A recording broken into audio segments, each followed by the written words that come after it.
do I want to talk with Byron first? I mean, either way.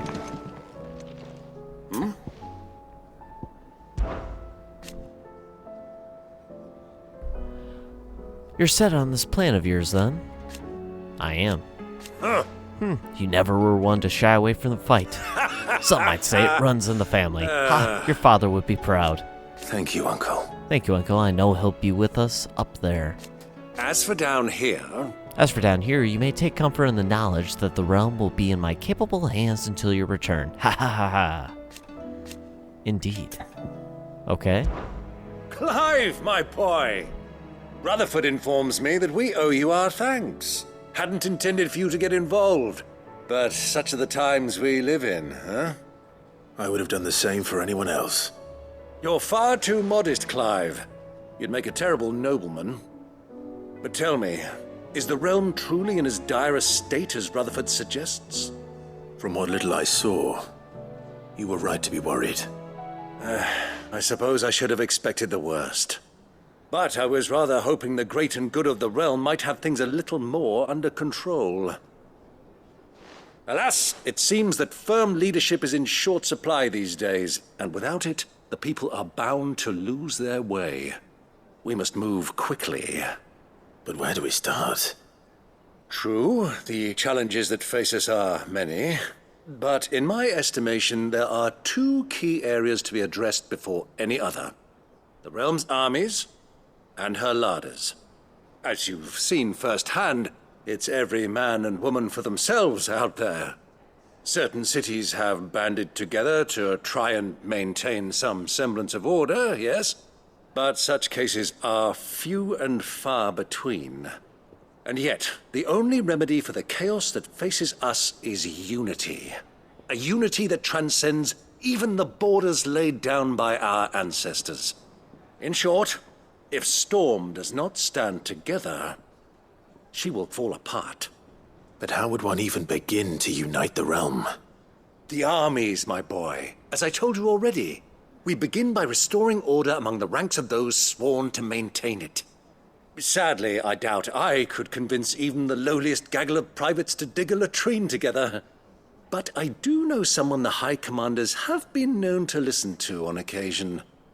Field Marshal Eugen Havel. I thought he was retired.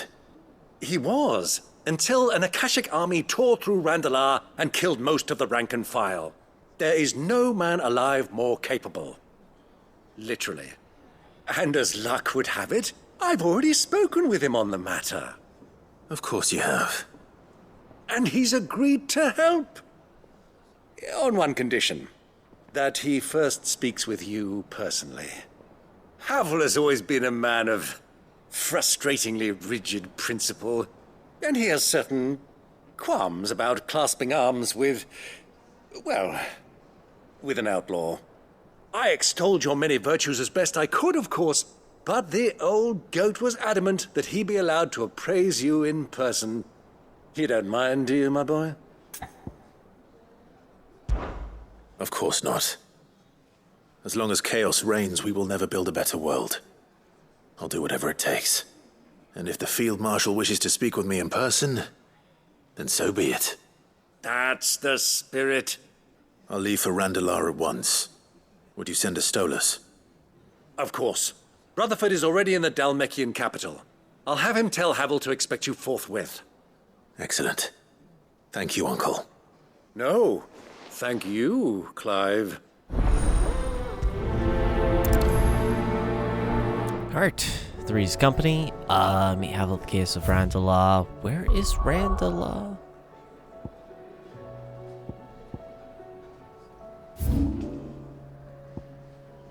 The Republican Gate. Oh, okay. Didn't realize it was right across from Baklad. But I guess it's not. Wait a second. Do you see that too? Is Randalar then the city that I was in freeing those bearers?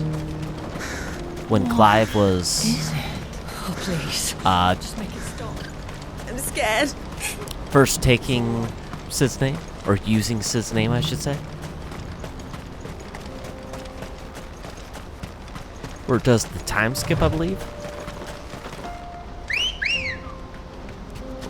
Good I think that God. might be Randall then. That'll be the only place that we've actually been that would actually make sense, honestly. Because every other place actually has a name, and it's a different name.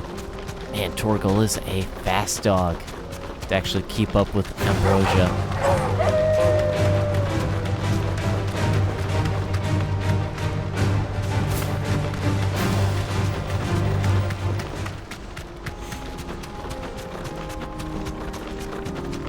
Oh, it's just a street. I thought there was a big guard standing there. I was gonna say, you're kidding me. That can't be Rutherford, can it?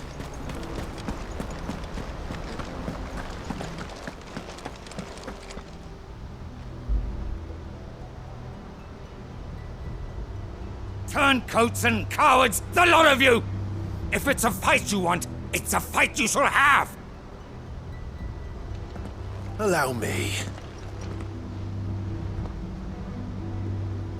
I don't need your... Please, Field Marshal, oblige him. This won't take long. You're right. It won't. Men, finish him. I mean, if we could charge up our friend Sukin, I think this won't take long at all.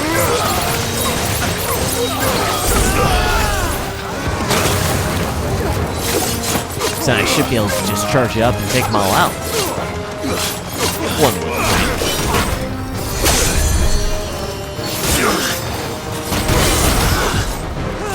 Alright. Alright then. Ah, I'm missing the swordsman, I believe. Nope, actually he's right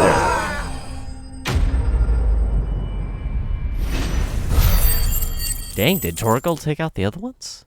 Because I think the Sentetsuken actually hits out that far. A little longer than I'd have liked.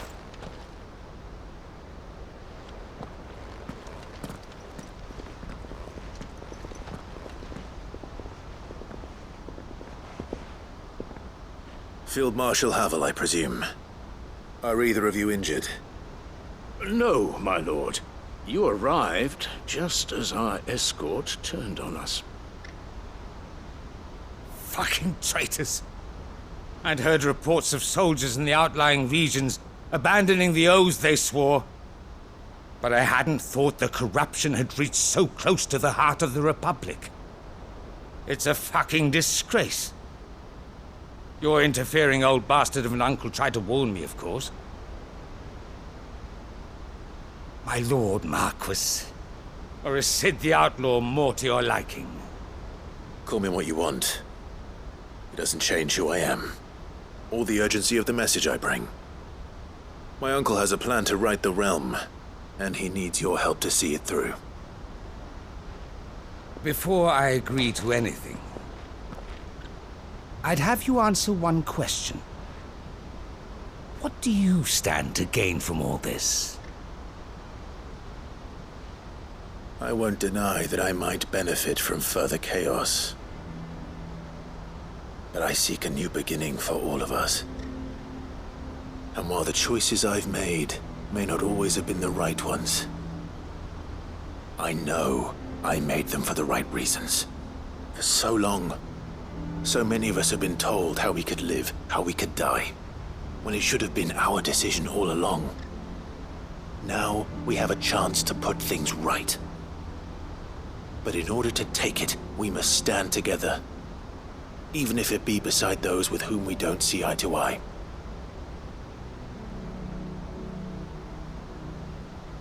Certainly not the words I expected from an outlaw. But perhaps your uncle was right. You are no ordinary outlaw. I'll never hear the end of this. All right. I'll start by ordering my most trusted guard to bring the Dalmekian fringes under control. Next, I'll make contact with my counterparts in the Imperial Army and see if I can't convince them to try and restore order in their own territory. Thank you, Field Marshal. But they are not the only ones we will need to convince. What do you mean? I don't doubt that I can bully some sense into a few generals, but those they answer to require a different kind of persuasion. And when it comes to honeyed words, well, we will need an envoy. One who can court even the most stubborn of statesmen. You, perhaps. I'm flattered. But I'm no diplomat either.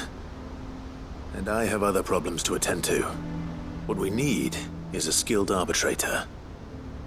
And I may know just the person. Is that so? And would he happen to be an outlaw too? Of a different kind, perhaps. Well, beggars can't be choosers. I suppose we'll all have to find a little of the outlaw in ourselves if we're to make it through this. Very well. Send your man to me right away. I shall.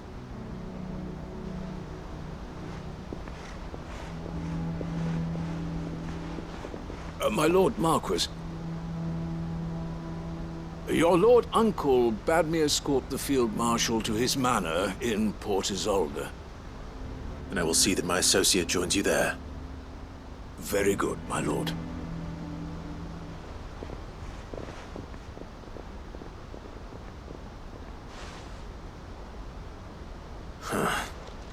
An envoy. I'm not sure I'm the man to talk anyone round. I can barely convince my brother to take his medicine. No. This is a job for someone with experience. Someone like Quentin. I hope I can convince him at least.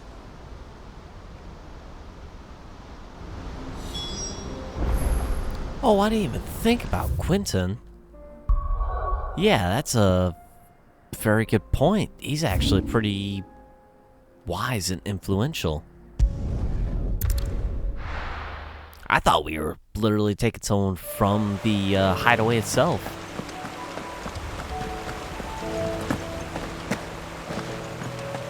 But I mean, this works.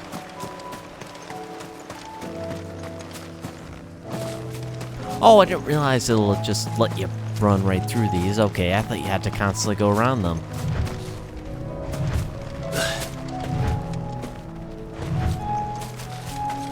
Well, that's not so bad then.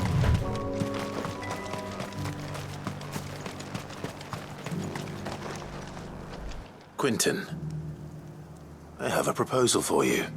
Do you now? Something tells me you'll be asking more of me than a cask of Gotand gold. Go on then. Propose.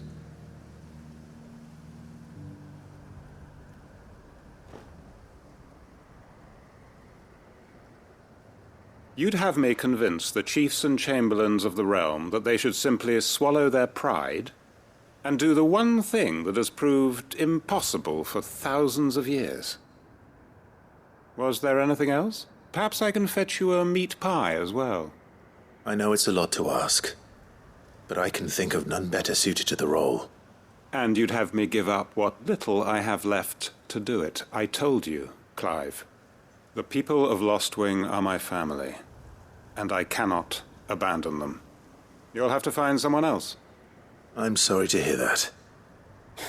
So am I. And why might that be? What he's asking. How's it any different to what you've done so far? They want you to speak for those who can't speak for themselves. That's what you do best. If it's the vineyard you're worried about, we'll see that the grapes are picked and the tons filled. You know we will. It's not that. Then what is it? You said yourself we're family. Don't you trust us? You know that's not what I'm... Then what are you saying? That only we are worth saving? Why turn your back on everyone else? You convinced us we could build new lives for ourselves, and if you can do that, who's to say you couldn't convince the entire realm? A stirring argument. I fear that any rejoinder I make might fall somewhat flat by comparison. So you'll join us? Where do you need me? Field Marshal Havel will want to speak with you in person. He's currently in Port Isolde. I can arrange for a party of Cursebreakers to accompany you there. That would be very much appreciated. I hear the roads are far from safe these days. Hopefully not for long. My uncle will want to know that his plan is taking shape. Reckon Master Quinton could argue an egg back up a hen's quim if he set his mind to it. Any statesmen we speak with are liable to resist our entreaties if they feel that what little power remains to them is at stake. They must be dealt with skillfully. I shall not repeat the errors of my past. Ah, Quentin has learned from his past. That's good. But, back to Byron now.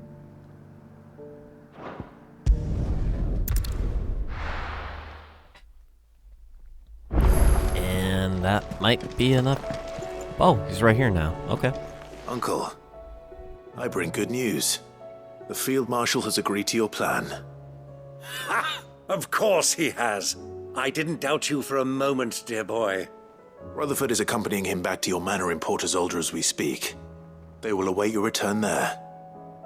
As will one other. One other? Who, exactly? Lord Havel was concerned that even if he could get the realm's armies to agree to an accord, he might not be as successful in convincing those with political power. He asked if I might have a solution, and I suggested a certain Imperial Lord Magistrate turned Liberator. One of your co-conspirators? Master Quinton would probably call me one of his. But yes. Another outlaw, then.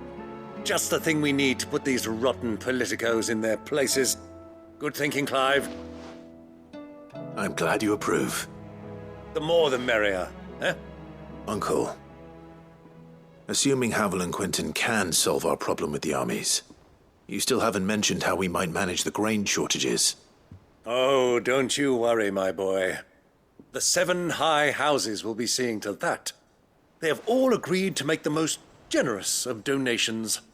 Oh, of course, it did take a little persuasion, but luckily I had some unexpected help. From who? Why, you, my boy. Rumor has it that you rescued the Lady Ariane's head steward Rockford from a horde of bloodthirsty bandits. It was more of a handful. Well, the old battle axe was so pleased. She had a shipload of talents delivered to my private docks by the next new moon. And when the other houses saw the parsimonious old crone's purse strings finally loosen, they as good as tripped over themselves in the rush to follow suit. I'm happy to hear it. Now, I must be getting back to the manor. Join us there at your earliest convenience, would you? Of course, Uncle.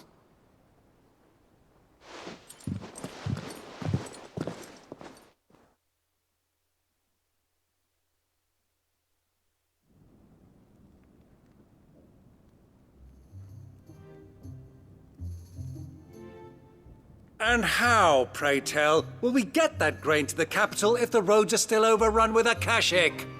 You'll find another bloody road. I only have so many men, and I'm not about to send them headlong into an ether flood. That is, unless you'd have them turn as well. Well, I'd certainly eat less. Says the man with a belly bigger than a band of curls. My soldiers actually need their rations. Without any food to keep them going, they'll be dead even before you've sent them on your fool's errand. If I may, gentlemen, perhaps I might suggest an alternative approach. Though supply routes are indeed disrupted, there is no shortage of ships. Indeed, they bob away in every bay from here to Randalar, awaiting a safe haven. Allow them to make port and fill their bellies full of grain. And once those who crowd the cities are fed, ferry the displaced back to the countryside to work the fallow fields. But I'm sure that you wish to continue your discussion. Forgive the interruption. 2 such firm friends as yourselves need no help from the likes of me. Rutherford spoke fondly of the great bond between you. Us? Friends? I can't stand the man. Clive, I'm beginning to question the quality of the company you keep. And what kind of company were you expecting him to keep? The man's a criminal. Criminal? How dare you? You are not fit to breathe the same air as this fine, upstanding young gentleman. Upstanding? He calls himself Sid the Bloody Outlaw. Once more onto the breach.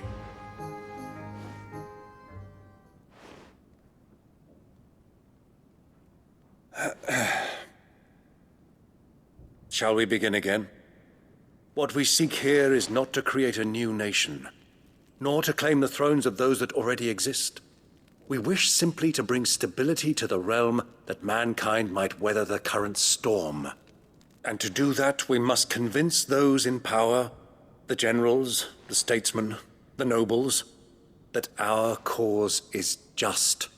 There will be disagreements, yes, and I imagine some resistance, much resistance. But we cannot let that deter us. If we show them the path, show them that we walk it ourselves, then I am confident they will follow. The fate of the world lies in my nephew's hands, but the well-being of her people lies in ours. And we must not squander the chance that Clive has given us. Uncle Byron, aye. Now, with that settled, let's move on to the signing of the Accord. For what great moment in history hasn't been accompanied by a little ceremony?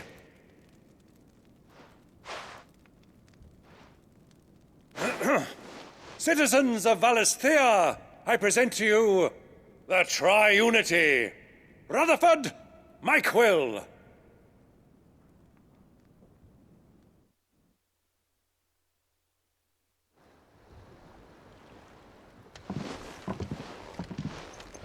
Well, my boy, the stage is set.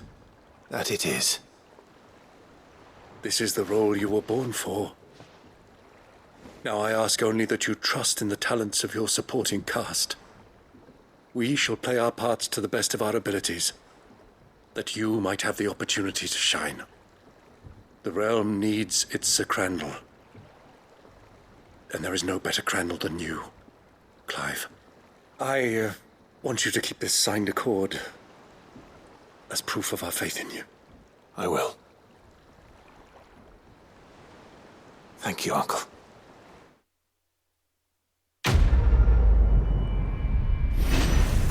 Nice. Good amount of experience, too. Breath of Darkness, Heaven's Cloud. Reduces Heaven's Cloud cooldown time by 2.5 seconds.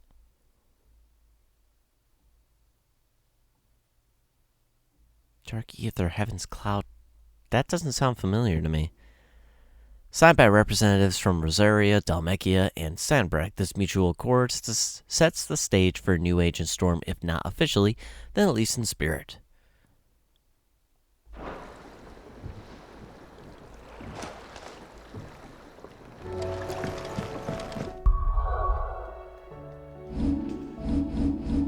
I've gotta see now. 'Cause Good Wheel, Aerial Blast, Deadly Embrace, Arm of Darkness, Gungnir. Oh, Heaven's Cloud, that's that. Oh, okay. How did I not realize that was the name of the move?